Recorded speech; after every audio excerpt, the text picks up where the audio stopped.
Before we get this started, I recently made a Discord server. If you want to go and chat with yours truly along with other chill individuals about plenty of different topics, the link is in the description down below with my other social media accounts, which I would highly appreciate if you followed them too. It's a good way to stay up to date on my content, especially ones that I'm forced to make BitChute exclusives, and is a great way for hanging out.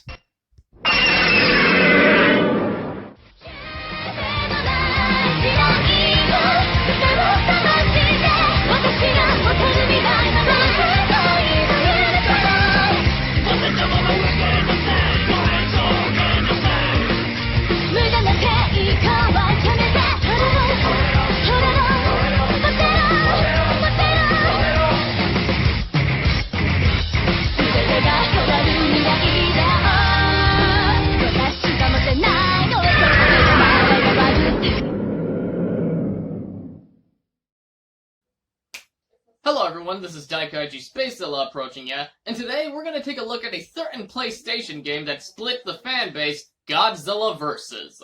Before we get into the video, I should get into why I'm on a secondary channel right now. I ended up getting 2 strikes on my main channel. One being a guideline strike for my old anti-porno review, even though I censored the damn video on my re-upload, and the copyright strike coming from Toei on my Kamen Rider Proto Heisei trilogy review. Now this is more bullshit because originally it was only blocked in Japan, but moment I sent a fucking dispute, I come back seeing I have a damn copyright strike, because some dickhead seen it thinking, you know what? Fuck this guy, and gave it to me as a way to flex. You think this is funny? Now if you're watching this on BitChute, you won't notice a difference other than the Dark Knight Kiba profile pic from Gallo, rather than the normal Space Godzilla profile pic. But that's because BitChute isn't ran by Nicolas Cage's mentally fucking retarded doppelganger that fucks over its content creators and tried on a dress so it can suck fucking corporation. In 2004, the Godzilla franchise took another rest after the Millennium series made its conclusion with Godzilla Final Wars. But in 2014, Legendary woke the king from his long nap with their American reboot simply titled Godzilla. The film's hype was huge, reviving the king's popularity worldwide, so naturally, companies are gonna take their chance to capitalize off the hype while they can. So in the same year, Bandai Namco teamed up with Sony to make a video game with 2 titles, the PS3 version carrying the exact title of the American film, while the later released PlayStation 4 version being labeled Godzilla Versus. At least in Japan anyway. The game was said to be a Japan/PS3 exclusive when marketing began, so a good chunk of the Godzilla fandom was frustrated by this fact. However, later it's been revealed that they were working on an upgraded version for the PS4, and they were gonna release it outside of Japan. The trailers looked awesome, so as the Godzilla geeks we are, most of us were stoked. Hell, me and my brothers were so excited, it's what led us to getting a PlayStation 4 that early. Sadly in America, it received less than a stellar reception upon its release, and didn't sell much copies with a lot of disappointed fans. Big gaming YouTubers like Angry Joe even giving it a harsh 2 out of 10 rating. In Japan, though, it got favorable reviews from both consoles actually, getting a high 30 out of 40 score from the Famitsu magazine, and the fans over there ate it up for the fan service, massive roster of kaiju, fun fighting mechanics, and the way it captures the feelings of being a part of an interactive Godzilla film. I have many gripes towards this game, and I can see where both sides are coming from, but I do lean more towards the Japanese opinion of Godzilla Versus than I do the West's. Back in 1954, when Godzilla was wreaking his havoc on Japan, scientists studied him and found that they could harness energy from the monster called G-Energy. This seemingly endless source of power was used to better the lives of all mankind. 60 years later, just when mankind's memory of the beast faded, Godzilla appeared again. He destroyed at will, all in search of more G-Energy. Such irony, the same G-Energy which was used to better people's lives also caused Godzilla to awaken. Can G-Force be mankind's last hope to stop Godzilla? What fate awaits Godzilla once he has consumed all of the G-Energy and grown to his full potential? From the plot summary alone, it's not hard to tell that the game's simplistic in terms of story, but that isn't particularly a bad thing. I like the ties to the 1954 classic. It featured some fan service that'll get most fans quite giddy, myself included here. It wasn't just a vague little reference that was only there for a reaction. It has effect on the plot, as this is the first time Godzilla's shown up since 1954. They even mentioned Dr. Serizawa and his invention known as the Oxygen Destroyer. I also think most fans would have a blast playing through the tutorial, as in that, you're reenacting some parts of the original Godzilla, with commentary from the new characters explaining the lore and how that film connects to this game. Putting it in black and white was also a unique little touch too. But I do want to get into how they don't really bother to explain how humanity would fall apart without G-energy. All we're told is ever since it was discovered, we need it and that's it. Also, it's brought up that they ain't sure if it's the same Godzilla or not, but it's only talked about in one simple line and is never brought up again. As a whole, I think this was a fun little story that a variety of G-fans should find appreciation in. It's told in only a little over an hour, but for the simplicity it was aiming at, the short campaign worked in the game's favor, as any longer would have just made it feel drawn out. Far from the best story the franchise brought to the table, but is fun in its own right and has a nice arcade feel. Also, though most Godzilla stories are way more complex, simplicity is no stranger to the series, as this brings me to 1973's Godzilla Versus Megalon. The cast here are all pretty one note. In fact, we don't even know some of their names other than just their jobs. And don't give me that, but characters in Godzilla movies are always bland bullshit. There's plenty of well fleshed out characters present in the Godzilla franchise. This game does not represent the general quality of the characters at all. Now, I didn't hate any of them, despite a few questionable dialogue choices, but there was very little effort put into their arcs, and it falls into the kaiju media isn't about the character stereotype. The Japanese performances ain't bad though. We've got Yui Hoshimoto as the passionate G-Force operator,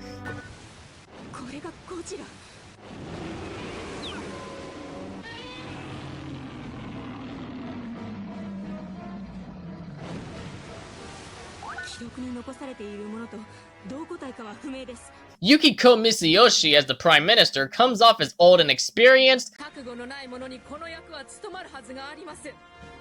Koji Takeda as Chujo feels like he takes his job as a politician seriously, and Hideki Nonka as Hatogaya wasn't hard to buy as a calm individual wanting to understand the G-Man.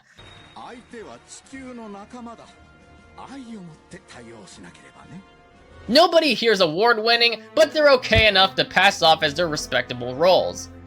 I noticed it's common to see people talk about how good the monsters look, but then diss the environments. Now I admit some of the smaller things look a bit poor, like the boats at the very beginning are so lacking in detail, you'll see the writing on them is fading.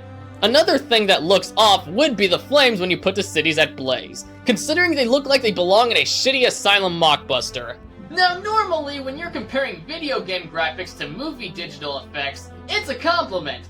But when those movie effects are from the asylum... No, it's fucking not. The rest of the environments does make decent eye candy. Water looks liquidy and moves enough to give off the right effect, and the buildings look like they were pulled straight from a Godzilla movie. And something about the colors in the sky I really liked.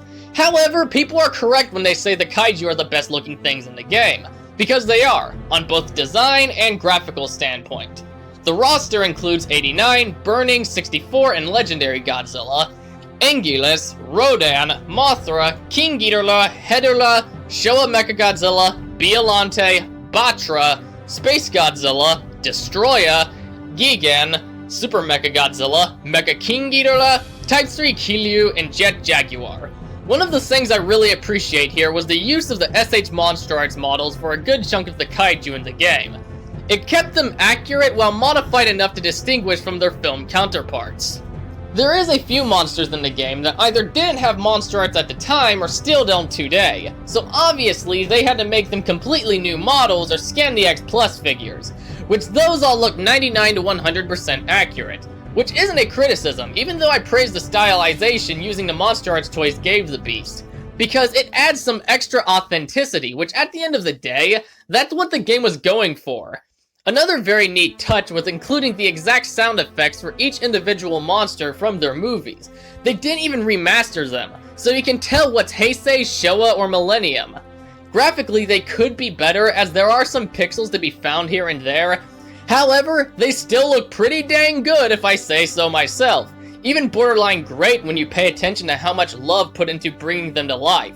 Detail, emotions, and how they overall operate made these models feel like they were a rubber suit and animatronic pulled straight from the films.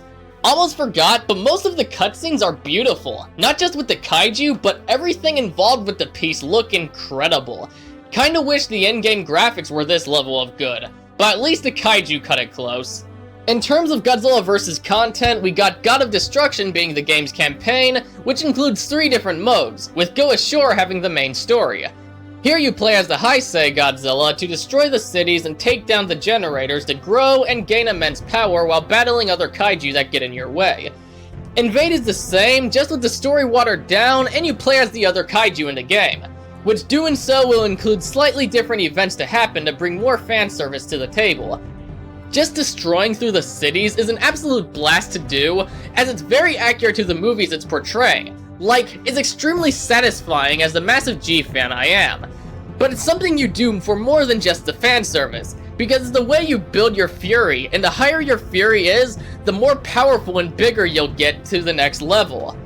And with the slow movement involved, it makes this much more of a challenge to accomplish. So I found myself doing all my combos to the entire city to ensure that I take down as much as possible before I lost it. You also got the missions in each level, which aren't anything you're forced to do. However, going through with them has an impact on your growth, which made a neat little accessory to the game as a whole. Made the game a little less repetitive too, since it gave you more to do than just destroy city, collect data on Godzilla, and fight monster. Defend is a little different, because here you play as a mech or one of the good monsters like Mothra.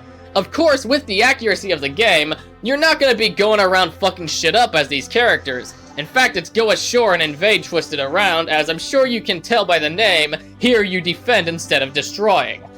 What you do here is you try to keep the military, the buildings, and the shield generator as safe as possible while you battle the kaiju that came to destroy them. Instead of destruction rate and defend, you have a defense ratio, which will determine how big and powerful you become from how much of the city you save from your enemy.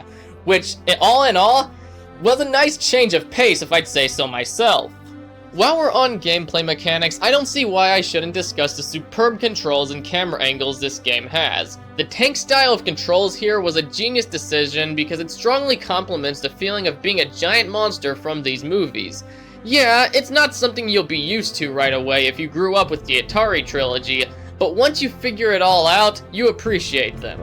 The way everything is shot was filled with love, as it's yet another thing that's taken straight from the beloved films, which makes both for a very unique and cinematic feeling gameplay, while at the same time delivers that authentic experience that could make any G fan come. There's also Versus mode, which I'm pretty sure most of us were excited for this one, as never before has there been a Godzilla game prior to this one that had online multiplayer. But as much as it hurts me to break this to you guys, this is the most disappointing aspect the game offers, and it proves how rushed this mode was to be added for the sake of getting more purchases of the PS4 version. We're left with only one objective, and that's to beat the hell out of each other. We're not even given the army for extra challenge, and destroying the city doesn't do anything for you other than to kill time. But the biggest fault with the Versus mode is this is where the horrendous balancing decides to show itself the worst. Because there's so many damn kaiju that have these insanely powerful, unbreakable combos that a lot of players just choose to spam, and then you got these insufferable cunts that will just choose to blow one another so they can team up and beat the living fuck out of you. It's frustrating, and there's so many times I wanted to take my damn controller and throw it through the fucking TV from all the bullshit I was forced to put up with! Myth busted. Well, this just sucks. Tons of blood. Just because you're both Mega Godzillas doesn't mean you gotta come over here and fucking attack me. Fucking lame motherfucker. Now, to its credit, when you're able to have a fair battle that isn't just spamming or two jackasses deciding to make your mood a living hell, I can find more than enough enjoyment to come back to it once in a while. King of Kaiju mode. In this one, you battle 6 different monsters, starting from weakest to strongest. And it is fun to play through here and there as it slowly becomes more challenging. But though it has some randomness on the monsters you battle, there is a few that are consistent, and that does lead the mode to getting repetitive faster than it should. Diorama mode's a fine addition to the game because it is cool to make these badass shots with whatever kaiju you want, put on any map you want, and whatever pose you decide to put them in. which you can have it as your cover photo for the PS4 if you so choose to. It's nothing much, but it makes some nice extra content for Godzilla Versus with that being said. The Kaiju Guide is a little Wikipedia featured in the game that does its job at providing the players some useful information about the Kaiju and their backgrounds. Yeah, you can get Wikipedias online for free, but nonetheless, it was nice to have it in the game. Plus some of the info I haven't seen anywhere else yet, so there's that. Overall soundtrack in Godzilla Versus is in my humble opinion just okay. The entire thing does fit for something Godzilla related, but most of the tracks aren't anything that you'd be listening to outside of playing through the game. Now the use of Akira Ifukube music was handled excellently. Whenever the Godzilla, Mazer, and JSDF march played, they always felt like a treat, as they came in with perfect timing and enhanced the experience to a very, very high standard.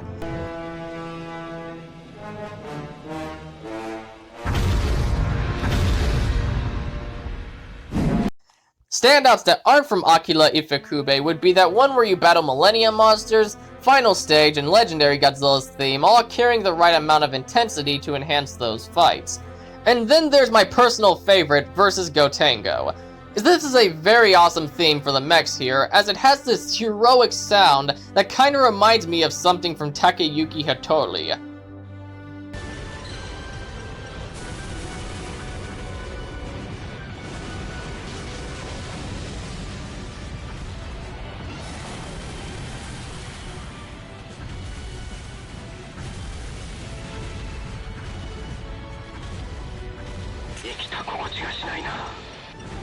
Godzilla Versus is a very polarizing game in the series, and it's easy to see why when you think about how much issues it has.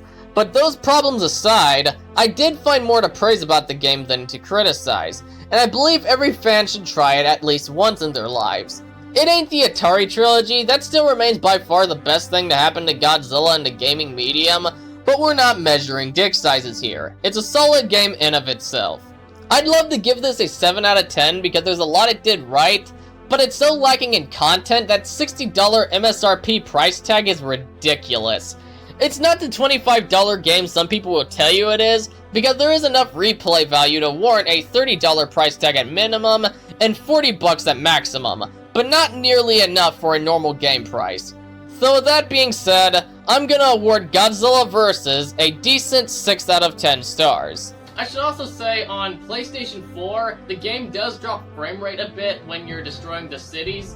However, it's not a big issue. In fact, it's a very mild criticism towards the game, as overall it plays very well. But I did hear on the PlayStation 5 playing this, the game operates very smoothly, no frame rate drops at all. So yeah, when I get a PS5, I definitely look forward to inserting this disc in to just check out how it feels. Also, is it just me, or the Japanese posters to this game look cooler than the American one? Mind you, the American poster is still pretty fucking badass on both the front and the back, but both Japanese poster for PlayStation 3 and PlayStation 4 do look more awesome, with that being said. Anyway, that was it for this episode. I hope you guys enjoyed the final video of 2020. I certainly had fun making it. And please make sure to have a wonderful New Year's. I know 2020 has been a garbage year, so let's all pray that 2021 will be better. But that all said, if you like this video, please hit that like button, share it around for others to see, subscribe to both of my channels, and hit that bell for notifications to see all my future content. I'd greatly appreciate it.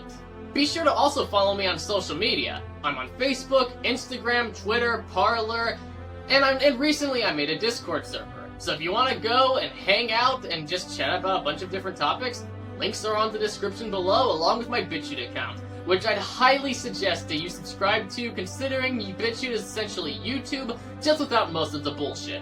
This is Daikaiju SpaceZilla, leaving the building.